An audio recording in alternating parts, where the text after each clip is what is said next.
Sebagai sebuah brand pro audio, NF Audio selalu membuat sesuatu yang menarik. Salah satunya RA05.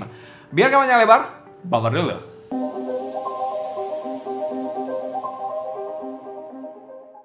Halo semua, selamat datang di channel Sound Dikit bersama dengan saya Sebastian. Seperti biasa akan sharing info dan racun mengenai dunia personal audio, baik itu portable ataupun desktop audio. Kali ini kita akan membahas NF Audio kembali. Salah satu brand yang sudah berdiri sejak tahun 2014, jadi sudah cukup matang harusnya ya. Dan kali ini kita akan membahas sebuah lini dari lini line up musik mereka, yaitu RA05.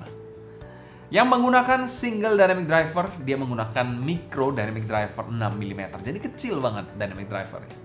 Bicara soal kabelnya sendiri, sayang sekali kabelnya bisa menjadi deal breaker untuk sebagian besar orang, dan kabelnya ini non-detachable. Di zaman-zaman now, non-detachable menurut saya agak sedikit deal breaker memang ya. Dan juga jacknya ini khusus ya, dia menggunakan jack USB-C. Jadi bukan jack 3,5mm yang reguler yang kita tahu selama ini. Tapi menggunakan jack USB-C yang kekinian. Dengan sensitivitas 102 dB dan impedance 16 ohm. Untuk in-ear monitor satu ini. Dan kita mau thanks berat untuk NF Audio sebagai sponsor video review kali ini. Semua link pembelian saya taruh kolom deskripsi bawah ya, buat kalian yang mau lihat-lihat, mau check out juga silahkan aja. Dan 100% review ini adalah opini pribadi saya. Untuk packagingnya dari in-ear monitor satu ini pernah kita bahas pada video terbesar, kalian bisa cek di atas ya. Walaupun packagingnya nggak gimana-gimana banget ya, tapi ya cukup decent lah untuk sensasi unboxingnya. Untuk kelengkapannya pun standar ya, ada in-ear monitor, lalu juga pouch seperti ini berwarna putih ya. Lalu juga ada manual book dan air tips. Jadi ya cukup standar aja untuk packagingnya. Dan kami berikan skor B solid untuk packagingnya dari in-ear monitor satu ini. Selain kita bahas build quality dari in-ear monitor satu ini. Untuk build quality dari in-ear monitor satu ini, dia berbahan plastik semua ya. Untuk housingnya berwarna pink transparan yang imut-imut seperti ini. Kalian bisa lihat aja di sini. Dan sepenglihatan saya sih nggak ada fan hole yang terlihat di sini ya. Mungkin nanti ada, akan saya update ya. Untuk nozzle-nya sendiri berbahan sama seperti bahan housingnya, yaitu bahannya juga plastik dengan nozzle yang cukup lurus dan diameternya akan kita ukur sama-sama di sini. Kita coba ukur 5,7 mm ya, 5,6 lah mungkin untuk toleransinya juga untuk diameter dari nozzle-nya ini. Dan nozzle-nya ini nggak terlalu panjang-panjang dan sudah ada lipsnya serta filternya yang seperti ini. Ada spare filternya juga dalam paket penjualannya, saya lupa mention tadi. Sedangkan untuk faceplate-nya ini berbahan plastik juga, tapi di sini ada plat metal gitu, ada logo dari NF Audio juga di sini. Kalian bisa lihat di situ, yes, ini ada plat metalnya yang cukup unik juga bentuknya di sini ya. Permainan teksturnya di sini ada dua part ya, di sini bagian bawahnya di sini plastik dan bagian sini ada platnya dan menjorok ke dalam seperti ini. Untuk kabelnya sangat disayangkan, ini kabel yang non-detachable dan terdapat air hook pre-foam transparan seperti ini. Untuk kabelnya di sini bahannya adalah 5N OFC silver plated. Di bagian kanan ada mic 3 tombol untuk play, pause dan volume up and down. Lalu bagian bawahnya seperti ini ada chin slider ya, yang berbahan metal dan splitter berbahan karet plastik seperti ini. Untuk bagian bawahnya lagi kabelnya seperti ini, biasa banget sih berwarna hitam ya, seperti kabel-kabel ya in-ear monitor budget lah intinya. Dan seperti ini untuk bagian bawahnya adalah jack USB-C straight plug, bahannya metal juga. Build quality dari in-ear monitor saat ini kami berikan skor C+. Housingnya ini bahan plastiknya agak sedikit kurang oke aja, agak terkesan ringkih menurut saya. Walaupun bicara soal desainnya, saya suka sih desain seperti in-ear monitor satu ini.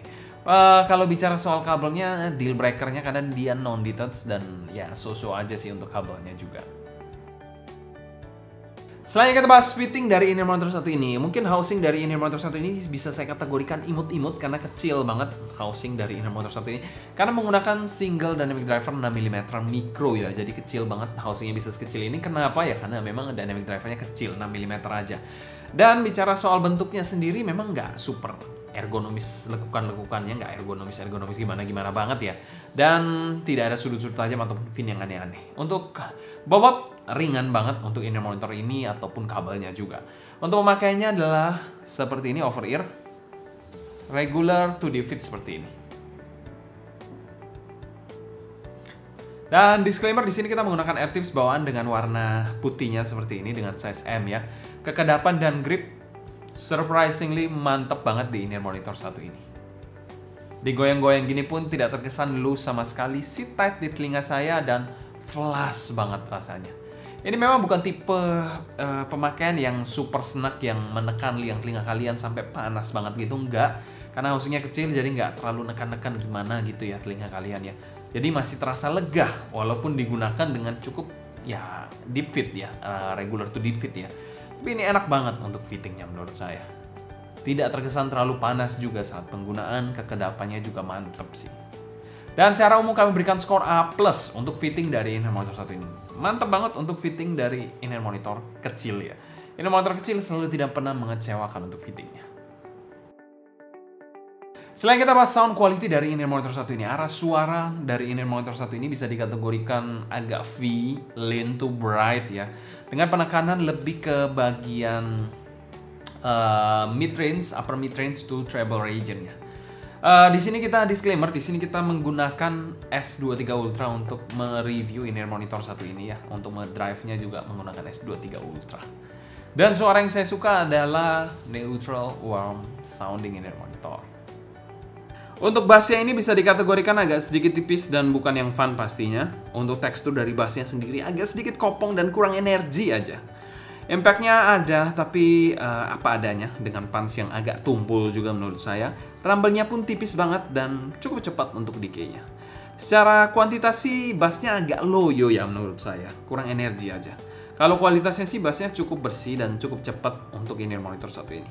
Dan memang ini tipe bass yang cukup versatile ya, tapi bukan tipe bass yang fun ataupun memuaskan apalagi kalian mendengarkan lagu pop atau EDM.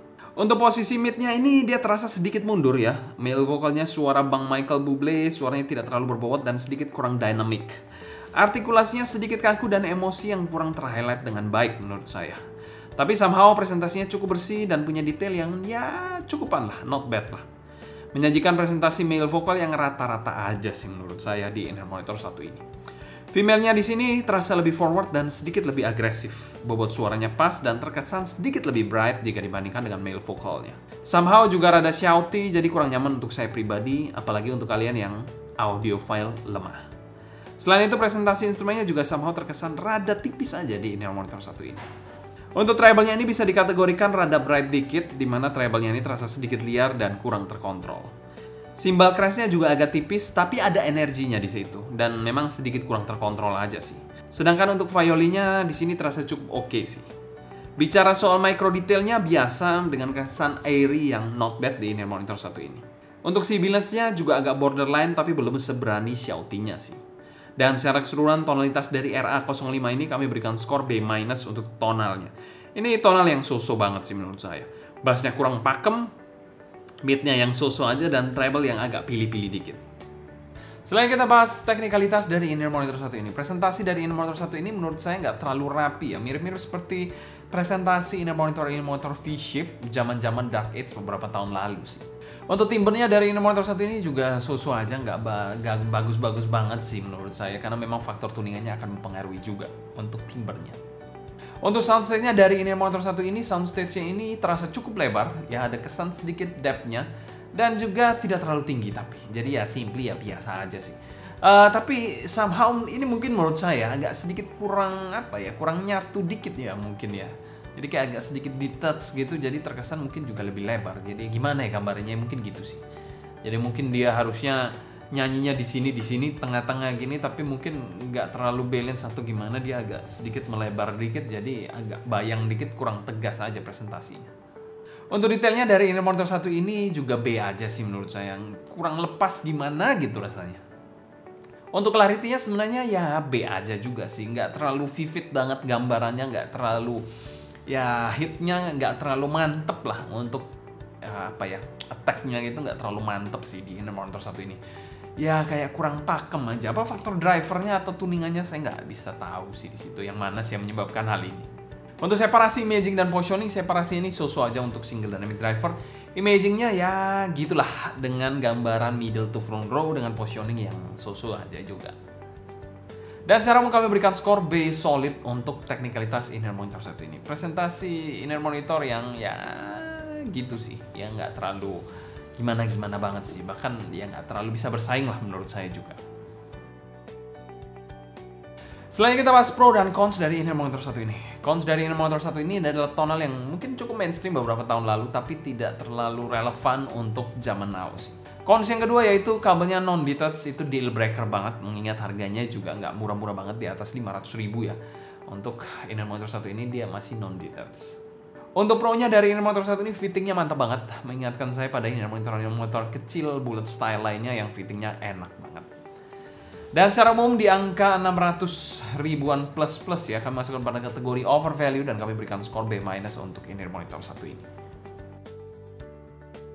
Kesimpulan, di luar sana jujur banyak in-ear monitor yang lebih menarik daripada RA05 ini. Tapi mungkin ada beberapa hal yang mungkin kalian cari. Mungkin kalian cari fittingnya atau bentuk housingnya yang kecil, atau mungkin jacknya yang USB-C yang kalian cari. Mungkin kalian bisa pertimbangkan in-ear monitor satu ini. Tapi ya coba dulu aja daripada kalian kecewa. Ya itu sih, tapi kalau itu bukan yang kalian cari, banyak in-ear monitor yang lebih menarik di luar sana. Mungkin sekian dulu cerita saya mengenai in-ear monitor satu ini. Kalau kalian suka jangan lupa subscribe, klik tombol like, follow Instagram, TikTok, and Discord kita @sounddignity agar kalian tidak ketinggalan update terbaru mengenai dunia portable dan desktop audio. Kalau kalian ada pertanyaan seputar in-ear monitor satu ini, feel free juga tulis pertanyaan kalian di kolom komentar di bawah ya. Mungkin sekian dulu untuk video kali ini. Saya Sebastian dari Sound Dignity pamit undur diri. Sampai jumpa di video berikutnya. Happy listening, stay healthy, and ciao.